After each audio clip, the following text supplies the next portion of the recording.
Nagbabalik po tayo sa Usapang Bayan at kasama pa rin natin ang ating kaibigan na magtuturo sa atin tungkol sa investing sa stock market na si Mr. Tony Herbosa.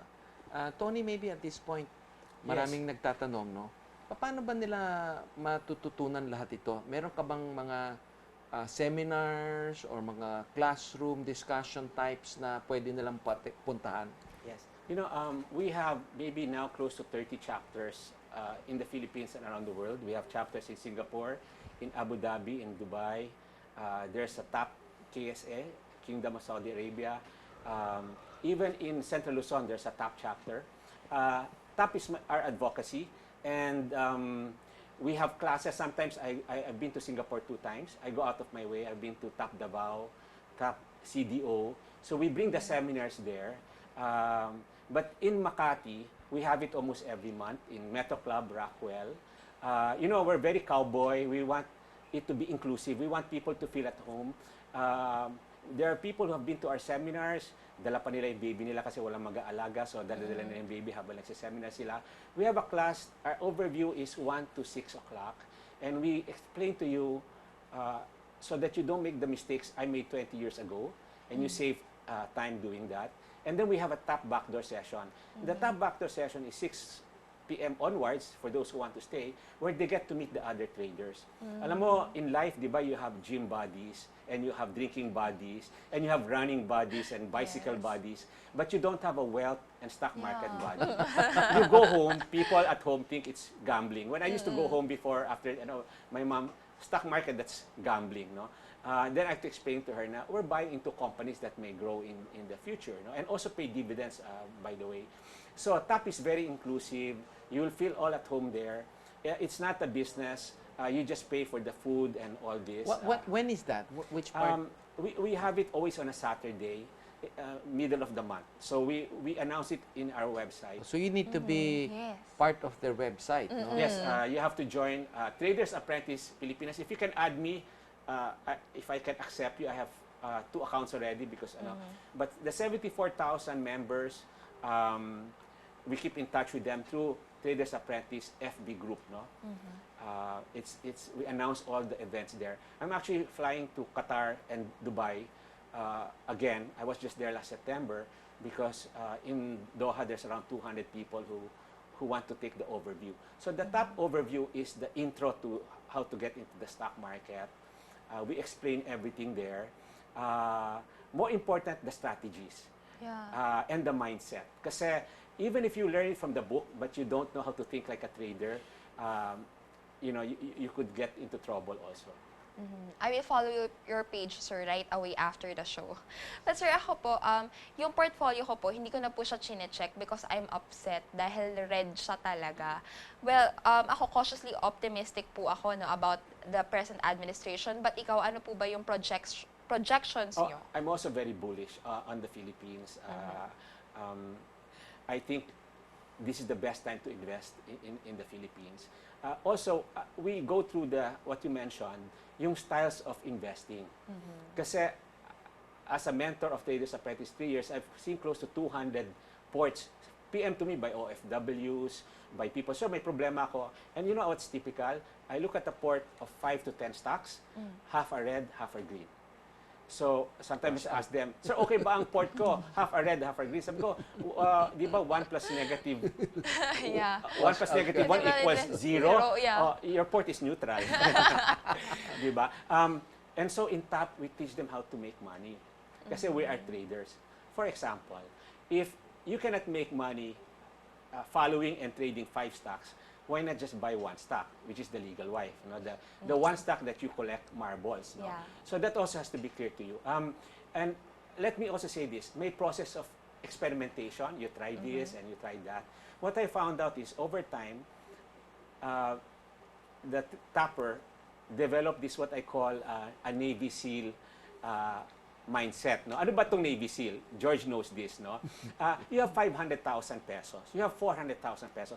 You're not a fund manager with 1 billion and you can spray the whole battlefield with bullets. Your bullets are limited. So you have to be Navy SEALs about it. Diba? Navy SEAL doctrine is a small force, but when it's time to attack, bang, bang, bang, bang. Diba? They use ano. So kami, we like it. We wait for the time when we see a stock breaks out of 2 pesos, for example. Let's say it's 2 pesos, matagal siyang below 2 pesos, then it breaks out for the first time, 2 pesos. We like to buy a lot of that. Sometimes 50% of your money can just go into that. Goes to 3 pesos, you get out, you made money already. So, kanya-kanyang, we also advocate that over time, whatever money you have, you put it back to the legal wife. This stock that is stable and over the long term will go up. So what you find out in the stock market is there are these squeaky stocks that go up, bang, bang, bang, but go down just as fast. And there are stocks that are more long term. So I've come up with this sort of analogy which I've been known for in the industry, where I said, in a bull market, you want to ride from Baclaran to Monumento. The average trader rides in Guadalupe, goes down in Shaw Boulevard, and buys hamburger. But the real game is to ride in Baclaran and not to get off the bus and get off the bus in Monumento. The best trader who ever lived was Livermore. He made $14 billion in today's money way back in the 1920s. And we share these things in top. The money is not made by the trading or the thinking. The money is made by the sitting. And Warren Buffett also said that the money is made by the waiting. It's not the buying and selling. So in other words, you can buy and sell if you can make a few bucks, but the long-term game is you have to buy the Jollibee at 5, stay with it when it's at 10, stay with it when it's 20, all the way to 200 pesos, you have to stay with it. Because I'll tell you this story also. When Steve Jobs was hired back in Apple, Apple was trading at $10 in 2004. He was kicked out of Apple and he was hired back. When he died in 2013, guess how much Apple was? It was $600 per share. From $10 to $600. Now, the genius there is not buying Apple at $10. Anyone can do that. The genius there is at 10, 20, 30, you sat on it. Because as long as the economy and the company were doing fine, and there's no basis for you to sell, you must stay with your legal wife. So in top, we like people who play the long game, and we help them sort of find out, sino ba dito yung talagang pwede maging next Jollibee? Tony, what can you say about the current market situation where we can see that the stock market index is tumbling, no? And at the same time, we can see a lot of weakness in the peso. So, ano ang suggestion mo sa kanila? Hold muna, or is it now the Buy. time to buy? Or hintayin Shopping pa muna spree. hanggang bumagsak pa? O ano bang gagawin natin ngayon? If you were a Traders Apprentice, mababasa nyo since last year, I already said it's a bullock PSEI. We doubled up at 8,100, which is technically a bad signal. And a lot of the index stocks and the blue chips are overvalued. Some were trading at 30 times, 25 times PE. That's why I came with my Mosquetero baggers, which is the stocks which are not traded by the foreign. Because what you have now is a situation where it's more liquid in the Philippines than abroad. So a lot of that money is leaving because of the US dollar index rallied. It affects emerging markets.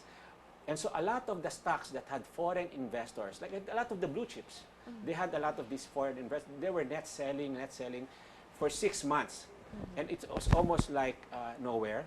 Let me also say now na at 7,000, we're close to like 7,000 level, we are where we were in May of 2013.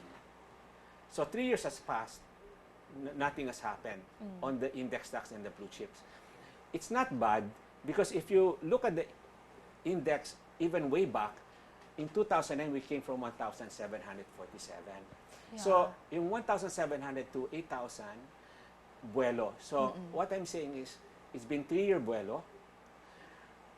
When this takes off and we start climbing back to my milestones, 7.3, 7.5, 7.7, and 8,100, we break those, we can go to 10,000, 12,000 Wow. PSE. That's why it's very important to stay net long. Now, why is it that the market may be due to climb? Because the economy has been growing. What's the basis for us to be at the same level where we were in 2013? Didn't we grow in the past 3 years, diba? But you see, the market sometimes has to pause, diba? It has to pause. The peso also has to pause, and a lot of that has to do with sort of global dynamics that we're not in control of. For example, the US Fed increasing interest rates, and it always affects emerging markets. But let me say this also, George. Kami ni George, we're not naman that old, no? But 1997, there was an Asian crisis. In 2009, there was a subprime crisis. In those two crises, the weakest animal in the room was the Philippines. If you look at ASEAN, the Philippines was the weakest animal. Thailand was stronger than us. In 2008, the subprime crisis, we were also the weakest animal in the room. Now, even if there's a rally in the US dollar index and let's say even a weakness in Asian or emerging markets, the strongest animal in the room is the Philippines. This country making $50 billion in OFW and B2O call center inflows that is not leverage cash flow. Sir, we're down to our last 3 minutes. What should be the guiding principle of anyone who wants to have financial stability? Number one for me in top is instincts. The only way you will learn is you have to do it yourself. If you give your money to somebody else, I have seen people like doctors and who retired and they give the money to other people, it disappeared. You have to do it yourself. You can do it in small amounts, and so just with our mentorship, you will learn how to do it yourself. So for me, it's experimentation, and it's not too late for anyone to develop his or her own instincts so that next time you avoid the bigger mistakes. So you can make the smaller mistakes now. Before we end the program, I need to ask you one question. Yes. What is your opinion of the presidency of Donald Trump? How will it affect the Philippine economic situation, the stock market, and things like that? You know, I think by and large, for me, Trump is a problem of the Americans. And I think that we have a president now, Duterte, who can play off China, Russia, and US against each other. Trump actually is bullish for the US. And you see in the Dow Jones all rallied because of Trump, so that may be good for us. There's a rally now on the US dollar index, but that's temporary. I think the Philippines is in a situation that we will not be as affected by US anymore. And if there was any effect, it already happened. We were net foreign sellers in the Philippine stock market for the past 6-7 months. Trump actually, for a lot of what I've read, may be better off in terms of the geopolitical. If had he lost, there was thinking that we could be going to World War III with Russia, and especially Syria is a major issue, diba? They're at loggerheads there because Trump is sort of pro-Putin in the sense that he who was his Might secretary, cool things down. might cool things down, and that's all we need for us in the Philippines to do okay. But I think our president, having sort of played his cards well with China, even Russia, and the US, we're in sort of in a position we can grow on our own and be left alone, diba? From the geopolitics that's almost crazy. Okay. So I think we have to end our program at that. So yan ho ang isang makabuluhang diskusyon kasama ang ating founder ng Traders Apprentice Pilipinas na si Maestro Tony Herbosa at ang aking kaibigan at schoolmate at office mate rin dati. So marami ho siyang magandang nasabi tungkol sa pag-invest sa stock market at sana sundan niyo siya sa kanyang Facebook page na Traders Apprentice Pilipinas para masubaybayan niyo rin ang kanilang mga ginagawa. I will follow your page too, sir, after the show. Maaari niyo po kami i-follow at i-like sa aming Facebook page, Usapang Bayan. Ako po si Rach Marquez. At ako po si George Chua. Samahan niyo po kami dito sa mga susunod nating episode sa Usapang Bayan. We just sit down to be extra. Sir, ano po?